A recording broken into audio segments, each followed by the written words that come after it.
As you know, Ganzo releases about 200 new knives a month, which is a very conservative estimate. And last month, or like 3 months ago, or whenever, they released their long-awaited karaoke version of the legendary Benchmade 941 called the F756.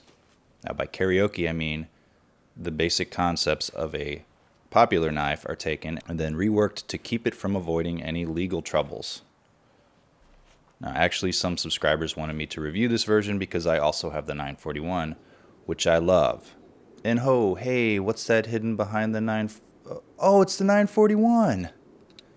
Which is a great segue into the dimensions part, like the overall length and weight.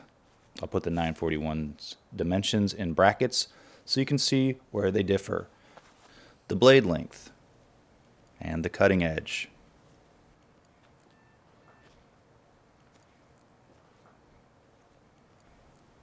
The handle size, grip area,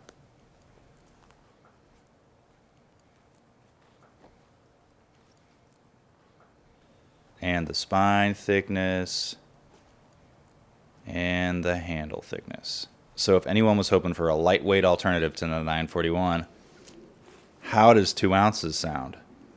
You're like, I just need to find a cash machine.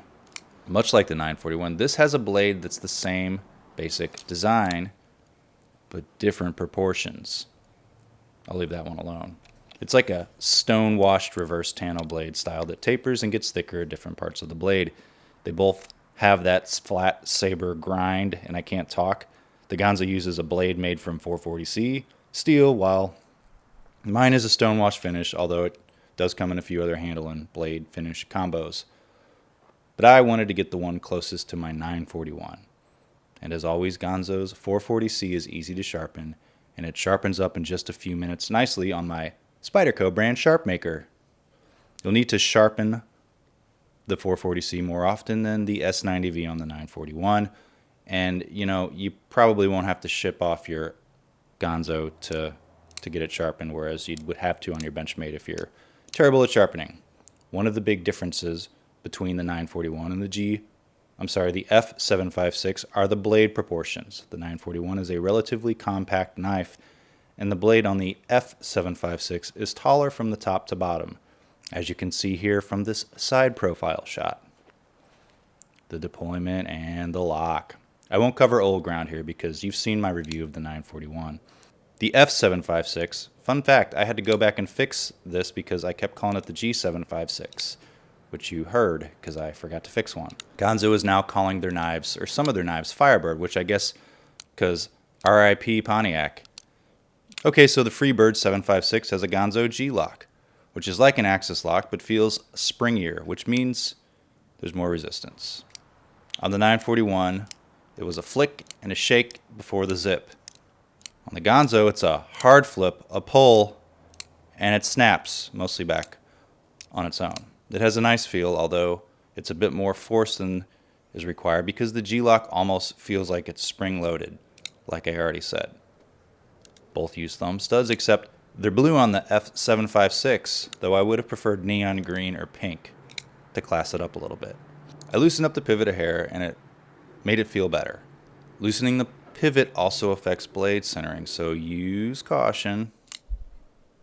I feel like there should have been more words there. I also feel like there's some Loctite on the other side of the pivot. I don't know for sure, but it wouldn't turn. And I know that they often have soft screws. Anyway, deployment on this knife is good. The lock feels nice. It's just stiffer than the 941. $20 versus $240.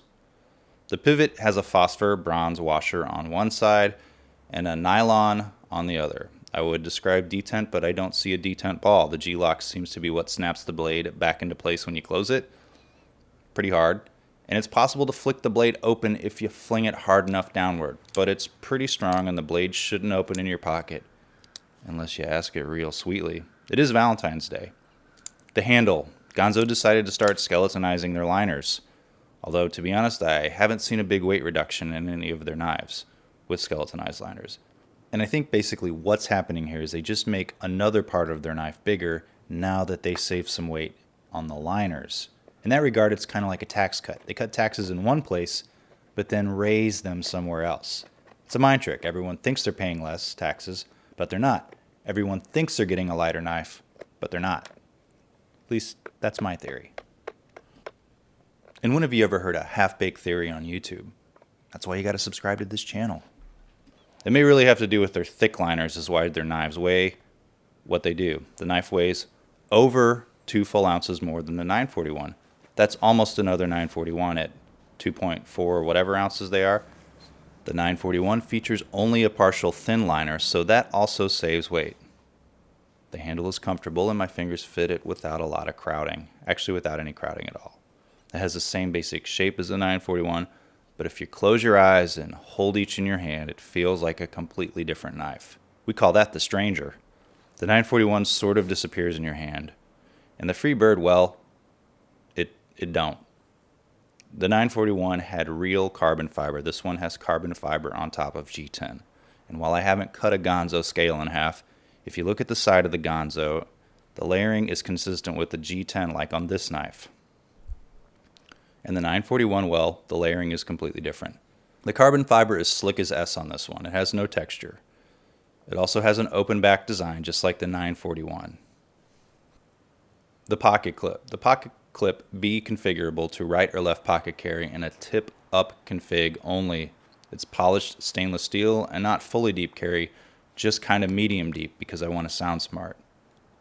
Okay, so let's get to beating. The knife was sharp out the box, not like Spyderco sharp, but still push cut paper sharp if you hold it at the right angle. And as you know, axis locks or G locks or whatever we're calling them now generally suck for batoning. Now one guy's like, prove it! Another guy's like, all folding knives suck at batoning. Now which one do I listen to? Which one? Okay, just one, just a little bit. Just to prove it, of course. Not because I get something out of it. So why do we baton? Or more importantly, why do I baton? More for the lulz, right? Plus it helps to kind of test out the lock, and it gives something people to watch for a few minutes. I mean, if Cold Steel has videos on their website where a dude talks crap about other locks and simulates a whack to the spine to demonstrate why all other locks are puny, then there has to be some merit. No? Oh, well, I baton with Ganzos and Benchmades. The Ganzos seem slightly more susceptible to the lock folding with a wrap on the back. Now, some locks more than others, which I attribute to machining or QC differences. I mean, would you be less offended if I did it this way and just hit it on a stump? I don't know. I don't think most people are offended. I think some people are, but whatever. See, well, it doesn't seem to be how hard it's hit, but the way it's hit. It causes something in the lock to release, or whatever the real term is for it. The Benchmade, on the other hand, now some people were disappointed I didn't beat the crap out of my 941. Well, here you go.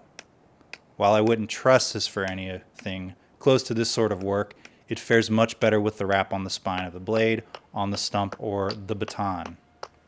While it's not a hard use knife for like beating on wood with, it is well made and should hold up to regular stuff where you don't smack the knife with your wood several times in a row.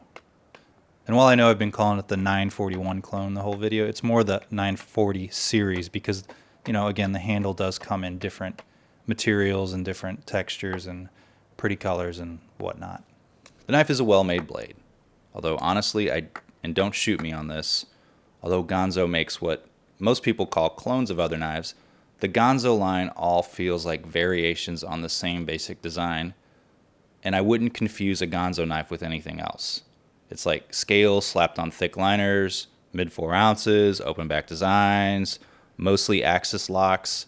Guy in comments disparaging the reviewer for reviewing this fake Chinese crap. It's just well made, and at this price point, you'd be hard pressed to find a good knife under $50 that performs just as well and says as many nice things to you, and is easy to sharpen.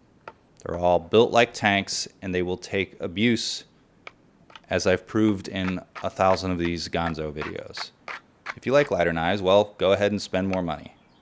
GearBest generously provided this $17 or whatever the price currently is floating at today knife for review. If you like this review, or maybe like my other reviews better, subscribe to my channel, like the video, leave a comment, follow me on the Instagrams. And if you want to support this channel, well, you can buy the knife through the link below. And if you don't like supporting freeloading Z-list YouTube stars, well, I understand how you feel. And like that bird just off microphone is saying, thanks for watching.